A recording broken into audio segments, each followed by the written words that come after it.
High বন্ধুরা, আরেকবার আপনাকে স্বাগত জানাই আমার চ্যানেল A&B ইন আমেরিকাতে। এবং আজকের এই ভিডিওটা আমি একটা ভিডিও বানিয়েছিলাম কিছুদিন আগে যে খ্রিস্টান হলে কত টাকা পাওয়া যায় এবং কাউকে খ্রিস্টান করতে পারলে কত টাকা দেওয়া হয়, একটা ভিডিও বানিয়েছিলাম।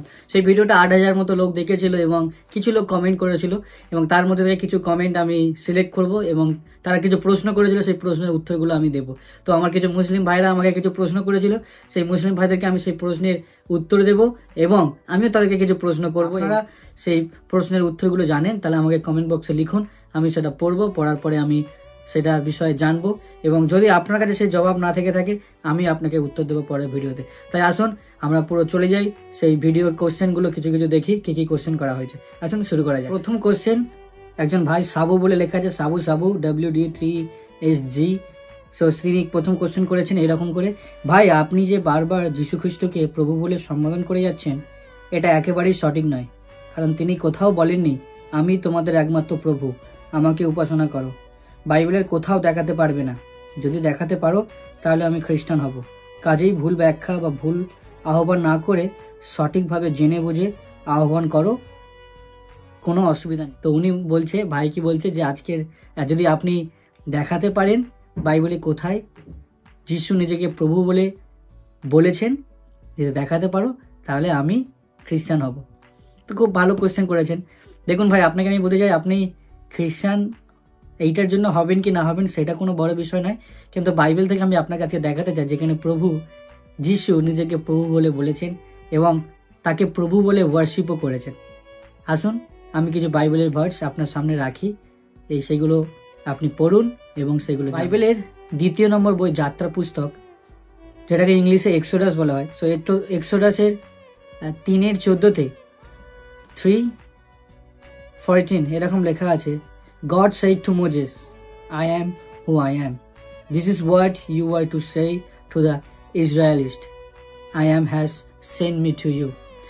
তো এরকম করে বলছেন যে যখন মসিকে ঈশ্বর মনোনীত করেছিল ইসরায়েল থেকে বাঁচানোর জন্য, এবং মসি বলছিল আমি কি বলবো, আমি তাদেরকে কি বলবো আমি জানি না, কেমন করে আমি তাদেরকে রক্ষা করব, আপনি আমাকে মনোনীত করছেন ওদেরকে বাঁচানোর জন্য, আমি কেমন করে তাদেরকে রক্ষা করব আমি জানি না।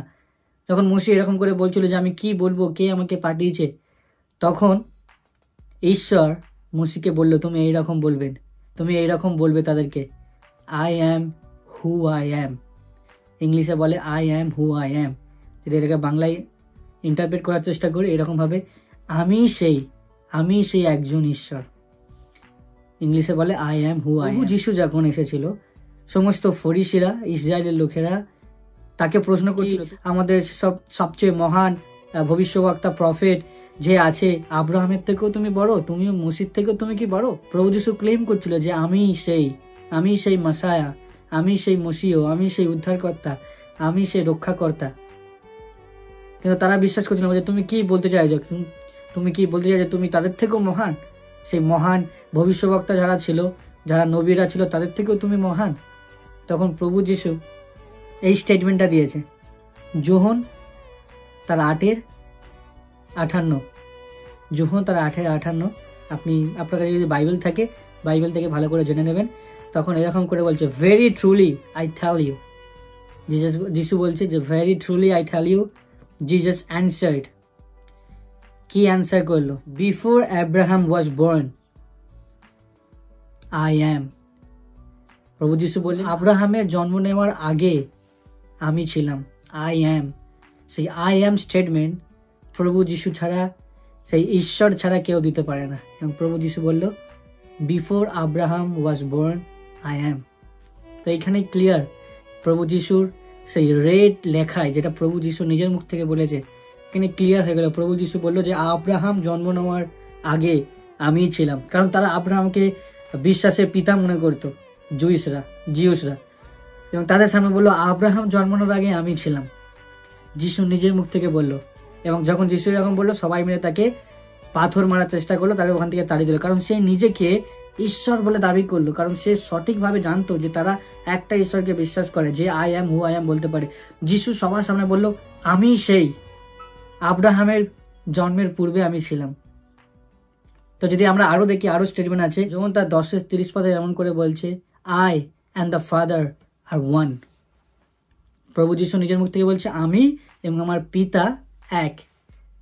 প্রভু যিশু পৃথিবীতে অন্য নিজেকে প্রকাশ করতে আসেনি যে আমি একটা আলাদা ঈশ্বর, আমি একটা আলাদা গড, না। সেই ঈশ্বরকে, যে ঈশ্বরকে কেউ জানতো না, তার অ্যাট্রিবিউশন জানতো না, তাকে প্রকাশ করবার জন্য পৃথিবীতে এসেছে। তাই যখন সবাই তাকে দেখছে এবং তাকে যখন জিজ্ঞেস করে তুমি কি নিজেকে ঈশ্বর মনে করছো, তুমি কি সেই পিতার থেকেও মহান, তুমি কি আমাদের ইহোবা ঈশ্বরের থেকেও মহান, যেহোবা ঈশ্বরের থেকেও মহান, তখন প্রভু যিশু কি বলছে, আমি এবং সেই পিতা এক। তো কোরআনের মত অনুযায়ী আল্লাহকে কেউ পিতা বলে ডাকতে পারবে না, কিন্তু প্রভু যিশু আল্লাহকে কিংবা ঈশ্বরকে নিজের পিতা বলছে। তার মানে কোরআনের ঈশ্বর, কোরআনের আল্লাহ আর বাইবেলের ঈশ্বর আলাদা আছে। তাই আপনি বাইবেলের ঈশ্বরকে আর কোরআনের ঈশ্বরকে এক করতে যাবেন না। বাইবেলের ঈশ্বরে প্রভু যিশু ঈশ্বরকে নিজের পিতা বলছেন এবং কোরআনের ঈশ্বরে সে পিতা বলতে পারবে না, সে শুধুমাত্র একজন মেসেঞ্জার। কোরআনে বলছে যে প্রভু যিশুর মা মরিয়ম মসির বোন ছিলেন, কিন্তু বাইবেল বলছে মসির বোন মরিয়ম ছিলেন না, কারণ মসির কত বছর আগে, 1000 বছর আগে মসি পৃথিবীতে এসেছিল এবং সে ইসরায়েলদেরকে বাঁচিয়েছিল। তারপর তার সেই যুগ যাওয়ার পরে তারপরে এইখানে নতুন নিয়মে যখন আমরা দেখি 1st সেঞ্চুরিতে মরিয়ম গর্ভবতী হলেন এবং সেখানে যিশু জন্ম হলো। কোথায় সেই মোজেস, কোথায় সেই মসি এবং কোথায় সেই যিশু? তাহলে কোরআনের ঈসা আর বাইবেলের যিশু পুরো সম্পূর্ণ। কোরআন মতে পাপ আল্লাহ ছাড়া কেউ ক্ষমা করতে পারে না, কিন্তু বাইবেলে প্রভু যিশু পাপ ক্ষমা করার অধিকার আছে। আর একটা ভার্স দেবো, আরও অনেক আছে, হাজার ভার্স আছে, আমি এটা লিঙ্ক করে আপনার ডিসক্রিপশনে দিয়ে দেবো, আপনি এটা পড়বেন, ঠিক আছে? আর একটা ভার্স আমি সবথেকে ইম্পর্টেন্ট একটা ভার্স দিতে চাই, যোহন তার 20 অধ্যায় 28 পদ। সেখানে কি বলছে, থোমা বলছে প্রভু যিশু জীবিত হয়েছে, আমি যতক্ষণ না তাকে নিজের চোখে দেখবো, যতক্ষণ না আমি তার ক্ষত স্থানে আমার আঙুল দিয়ে স্পর্শ করব, আমি ততক্ষণ বিশ্বাস করব না। সব শিষ্যরা এসে বলছে আমরা যিশুকে দেখেছি, তিনি মৃত্যুর পরে জীবিত হয়েছেন, তিনি আমাদের সাথে কথা বলেছেন। কিন্তু থোমা বলছে না, আমি যতক্ষণ না প্রভু যিশুকে ছুঁয়ে দেখব, যতক্ষণ না তাকে আমি টাচ করব, আমি ততক্ষণ বিশ্বাস করব না।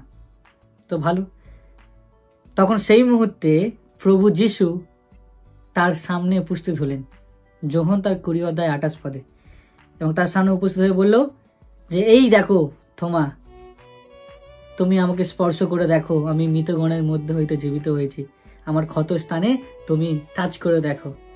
আর যখন সে টাচ করলো তখন সে একটা কথা বলল,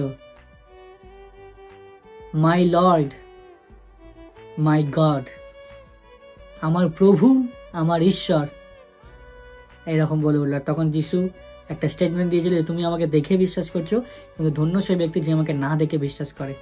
তো থোমা কি বলে উঠলো, মাই লর্ড, মাই গড, মানে কি আমার প্রভু, আমার ঈশ্বর।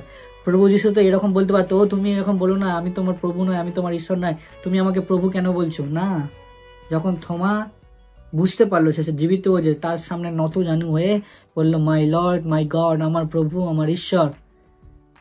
এবং প্রভু, আরো অনেক এরকম ঘটনা আছে, এবং প্রভু যিশু তাকে বললো তুমি আমাকে দেখে বিশ্বাস করেছো, কিন্তু ধন্য সেই ব্যক্তি যে আমাকে না দেখে বিশ্বাস করে। এবং থোমা তাকে ওয়ার্শিপ করলো, আরাধনা করলো। তো দেখতে পাচ্ছেন বাইবেলে বিভিন্ন জায়গায় যদি আপনি পড়েন, বিভিন্ন জায়গায় প্রভু যিশু নিজেকে প্রভু এবং ঈশ্বর বলে বলেছেন, সেটা প্রমাণিত। আর একটা প্রশ্ন আমি পড়বো, তারপরে আমি আপনাদেরকে প্রশ্ন। আইনুল আসিফ বলে একজন, তিনি প্রশ্ন করেছেন, ভাই যীশু খ্রিস্ট কখনো বলেন নাই তিনি ঈশ্বর, তিনি আল্লাহের প্রেরিত একজন নবী, তিনি আল্লাহের প্রেরিত একজন নবী, তিনি একজন মুসলিম, যেরকম ইব্রাহিম, ইসমাইল, ইয়াকুব, মুহাম্মদ মুসলিম ছিলেন। আল্লাহ উনাদের শান্তিতে রাখুন। ঈসাও আল্লাহর ইচ্ছায় জন্মান্ধ ও কুষ্ঠরোগীকে সুস্থ করেছেন। আমরা মুসলমানরা উনাকে ভালোবাসি এবং তিনি আবার আসবেন আর মুসলমানরাই হবে উনার অনুসারী। খুব ভালো বলেছেন, ঠিক আছে। যিশু কোনোদিন নিজেকে ঈশ্বর বলে বলেনি, এটা অনেকেই প্রশ্ন করে যে একটাও আনইকুয়েবল স্টেটমেন্ট মানে যেখানে প্রভু যিশু নিজের মুখ থেকে বলছে আমি ঈশ্বর এবং আমি বেঁচে উঠেছি, আমি জীবিত হয়েছি, আমি আমি ক্রুশে মরেছিলাম, মারা গেছিলাম, এরকম সবসময় বলে আনইকুয়েবল স্টেটমেন্ট দাও। ওকে, আনইকুয়েবল স্টেটমেন্ট দেওয়া হবে। কোরআনের মত অনুযায়ী আল্লাহ ফার্স্ট, এবং ভার্সটাও আমি দিয়ে দিচ্ছি। কোরআনের ভার্সটা সূরা নাম্বার 57 57 ভার্স 3, 57 ভার্স 3। সেখানে লেখা আছে, he is the first and the last, the ascendant and the intimate, and he is of all things knowing. ঠিক একই রকম ভার্স প্রভু যিশু কি বলেছে আমরা দেখি, যেটা লেখা আছে রেভেলেশন, প্রকাশিত বাক্য 1:17 এবং 18 পদে। প্রকাশিত বাক্য 1:17 এবং 18 পদে কি লেখা আছে আমরা দেখি। When I saw him, I fell at his feet as though dead. যখন আমি তাকে দেখলাম, আমি একজন মৃত ব্যক্তির মতো তার পায়ের সামনে লুটিয়ে পড়লাম। Then he placed his right hand on me and said, তারপরে সে তার ডান হাত আমার উপর দিল এবং বলল, কি বলল? Do not be afraid, ভয় পেও না, I am the first and the last. হাত রেখে বলছে, ভয় পেও না, I am the first and the last. আমি হলাম শুরু, আমি হলাম শেষ। তারপরে কি বলছে? I am the living one. আমি হলাম সেই জীবিত। I was dead. আমি মারা গিয়েছিলাম। And now look. এবং এখন দেখো, I am alive. আমি জীবিত। Forever and ever. সর্বদা এবং সর্বসময়। And I hold the key of death and Hades.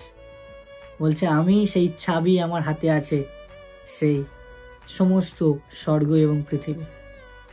তো এখানে দেখতে পাচ্ছেন প্রভু যিশু নিজের মুখ থেকে বলছে, আমি হলাম সেই, আমি হলাম ফার্স্ট, আমি হলাম লাস্ট। তো এরকম আরো অনেক ভার্স আছে, আপনি যদি বাইবেল পড়েন এরকম হাজারো ভার্স পাবেন। তো আমার এই প্রশ্নের দুটো প্রশ্ন আমি এই উত্তর দিলাম, এবার আমি আপনাদেরকে প্রশ্ন করতে চাই। আসুন আপনার কোরআন থেকেই আমি দিই। কোরআনের মত অনুযায়ী যেটা লেখা আছে আল আজাব 33:50, 13:50 এরকম করে লেখা আছে যে একজন ব্যক্তি 2, 3 কিংবা 4 জনকে বিয়ে করতে পারে। একজন পুরুষ 2, 3 কিংবা 4 জনকে বিয়ে করতে পারে। আমার প্রশ্ন হলো, মোহাম্মদের তাহলে কেন 13খানা বিয়ে হয়েছে? কেন 13খানা তার বউ? কেন সে 13খানা বিয়ে করেছে? এবং সবার সাথে সে শারীরিক সম্পর্ক করত, সবার সাথে সে ইন্টারকোর্স করত। আর সেইটার প্রমাণও আমার কাছে আছে আপনাদের কোরআন থেকেই। যদি বলেন যে না তাদের জীবন শুধরানোর জন্য করেছে, তাহলে আমি আরও প্রশ্ন দিচ্ছি, আপনি এইটা শুনুন। ওকে, দ্বিতীয় কোশ্চেন হলো, মোহাম্মদের এতগুলো বউ থাকতো, এতগুলো স্ত্রী থাকতে সে তার নিজের বৌমার সাথে কেন বিয়ে করলো? তার দত্তক নেওয়া পুত্রের স্ত্রী তার সাথে কেন বিয়ে করলো? এর এক্সপ্লেনেশনও আছে আল বুখারিতে, কিংবা আমরা যদি আরও যাই কোরআনের এক্সপ্লেনেশন হাদিতে, সেখানে লেখা আছে যে মোহাম্মদ তার বৌমাকে দেখে মুগ্ধ হয়ে গেছিল, সে খুব সুন্দর ছিল। আর ঘটনাটা আমি আপনারা তো ভালো করে জানেন, তবু আমি ব্রিফলি বলি যে মোহাম্মদ একদিন যায় সেই বাড়ির মধ্যে, আর তখন সেই টাইমে জায়েদের বউ, মানে তার বৌমা ড্রেস চেঞ্জ করছিল, এবং মোহাম্মদ যখন যায় তখন মোহাম্মদ নাকি আল্লাহ প্রেজ করছিল, আর তখন বললো, ও ইনশাল্লাহ, প্রেজ বি টু গড, এরকম করে বলে উঠলো। তারপর ওইটা দেখার পরে মোহাম্মদের ঘুম চলে গেছিল, সারাক্ষণ সে চিন্তা করতো কি করবে কি না করবে, তার মাথা ঠিক থাকতো না। তো তারপর আল্লাহ বললো, যাও ঠিক আছে, তুমি ওর নিয়ে চিন্তা করছো, তাহলে তোমার বৌমাকে আমি তোমার সাথে বিয়ে দেবো। তো মোহাম্মদ কেন এতগুলো বউ থাকতে তার ছেলেকে ডিভোর্স দিতে বললো, যে তুমি তালাক বলো, তুমি তালাক দিয়ে দাও তোমার স্ত্রীকে, এবং আল্লাহ আমাকে বলেছে তাকে বিয়ে করতে। আল্লাহ কি জানে না একজনের সাথে সে আছে? তাহলে কেন তাকে বিয়ে করতে হবে? এটা কোথায় লেখা আছে আমি বলি, আল আজাব 33-37। পরের কোয়েশ্চেন হলো, মোহাম্মদের যদি এতগুলো বউ আছে, 13খানা বউ, এত বউ থাকা সত্ত্বেও সে কেন দাসীদের সাথে, মানে স্লেভ, যাদেরকে সে বিভিন্ন জায়গায় যুদ্ধ করতে যেত এবং যুদ্ধ করে তাদেরকে ধরে নিয়ে আসতো, তাদের সাথে কেন সে ইন্টারকোর্স করতো, তাদের সাথে কেন সে সেক্স করতো?